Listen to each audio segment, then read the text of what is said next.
When Jesus had finished all of these sayings, he said to his disciples, "You know that after 2 days the Passover is coming, and the Son of Man will be delivered up to be crucified." Then the chief priests and the elders of the people gathered in the palace of the high priest, whose name was Caiaphas, and plotted together in order to arrest Jesus by stealth and kill him. But they said, "Not during the feast, lest there be an uproar among the people." Now when Jesus was at Bethany, in the house of Simon the leper, a woman came up to him with an alabaster flask of very expensive ointment, and she poured it on his head as he reclined at table. And when the disciples saw it, they were indignant, saying, "Why this waste? For this could have been sold for a large sum and given to the poor." But Jesus, aware of this, said to them, "Why do you trouble the woman? For she has done a beautiful thing to me. For you always have the poor with you, but you will not always have me. In pouring this ointment on my body, she has done it to prepare me for burial. Truly I say to you, wherever this gospel is proclaimed in the whole world, what she has done will also be told in memory of her." Then one of the 12, whose name was Judas Iscariot, went to the chief priests and said, "What will you give me if I deliver him over to you?" And they paid him 30 pieces of silver. And from that moment he sought an opportunity to betray him. Now on the first day of unleavened bread, the disciples came to Jesus, saying, "Where will you have us prepare for you to eat the Passover?" He said, "Go into the city to a certain man and say to him, 'The teacher says, my time is at hand. I will keep the Passover at your house with my disciples.'" And the disciples did as Jesus had directed them, and they prepared the Passover. When it was evening, he reclined at table with the 12.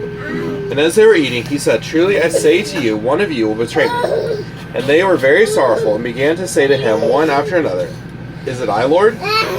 He answered, "He who has dipped his hand in the dish with me will betray me.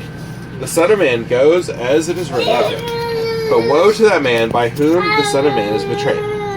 It would have been better for that man if he had not been born." Judas, who would betray him, answered, "Is it I, Rabbi?" And he said to him, "You have said so." Now, as they were eating, Jesus took bread, and after blessing it, broke it, and gave it to eat to the disciples, and saying, "Take, eat, this is my body." And he took a cup, and when he had given thanks, he gave it to them, saying, "Drink of it, all of you, for this is my blood of the covenant, which is poured out for many for the forgiveness of sins. I tell you, I will not drink again of this fruit of the vine until that day when I drink it new with you in my Father's kingdom." And when they had sung a hymn, they went out to the Mount of Olives. Then Jesus said to them, "You will all fall away because of me this night, for it is written, I will strike the shepherd, and the sheep of the flock will be scattered. But after I am raised up, I will go before you to Galilee." Peter answered him, "Though they all fall away because of you, I will never fall away." Jesus said to him, "Truly I tell you, this very night, before the rooster crows, you will deny me 3 times. Peter said to him, "Even if I must die with you, I will not deny you." And all of the disciples said the same. Then Jesus went with them to a place called Gethsemane, and he said to his disciples, "Sit here while I go over there and pray." And taking with him Peter and the 2 sons of Zebedee, he began to be sorrowful and troubled. Then he said to them, "My soul is very sorrowful, even to death. Remain here and watch with me."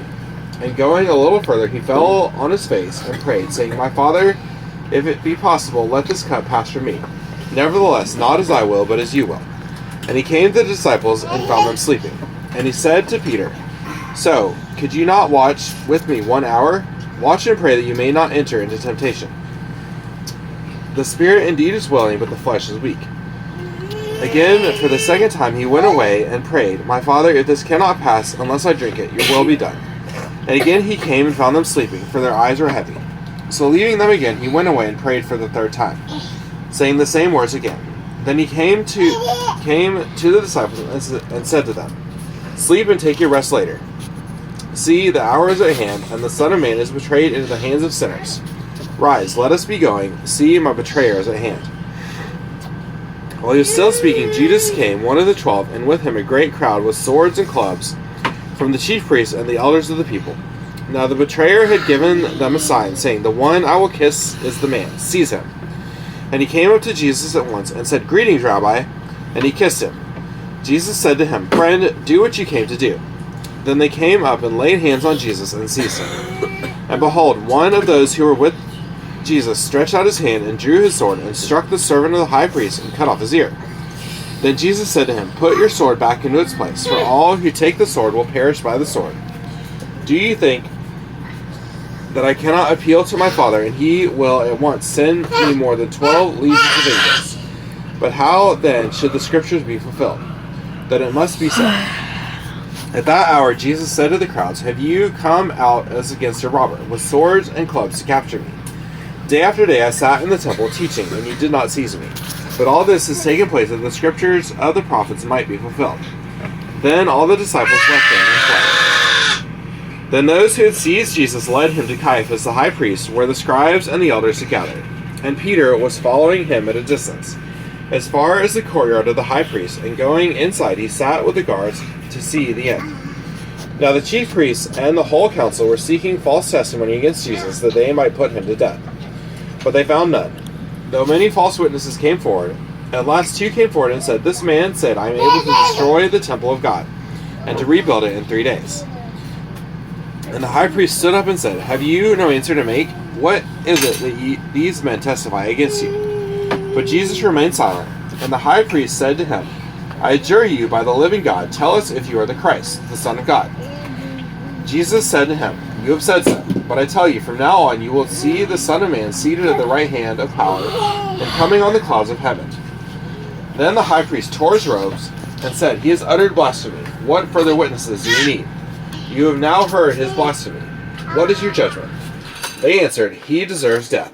And then they spit in his face and struck him. And some slapped him, saying, "Prophesy to us, you Christ. Who is it that struck you?" Now Peter was sitting outside the courtyard, and a servant girl came up to him and said, "You also were with Jesus the Galilean." But he denied it before them all, saying, "I do not know what you mean." And when he went out to the entrance, another servant girl saw him, and she said to the bystanders, "This man was with Jesus of Nazareth." And again he denied it with an oath, "I do not know the man." After a little while the bystanders came up and said to Peter, "Certainly you too are one of them, for your accent betrays you." Then he began to invoke a curse on himself and swear, "I do not know the man." And immediately the rooster crowed. And Peter remembered the saying of Jesus, "Before the rooster crows, you will deny me 3 times." And he went out and wept bitterly. This is the word of the Lord. Thanks be to God.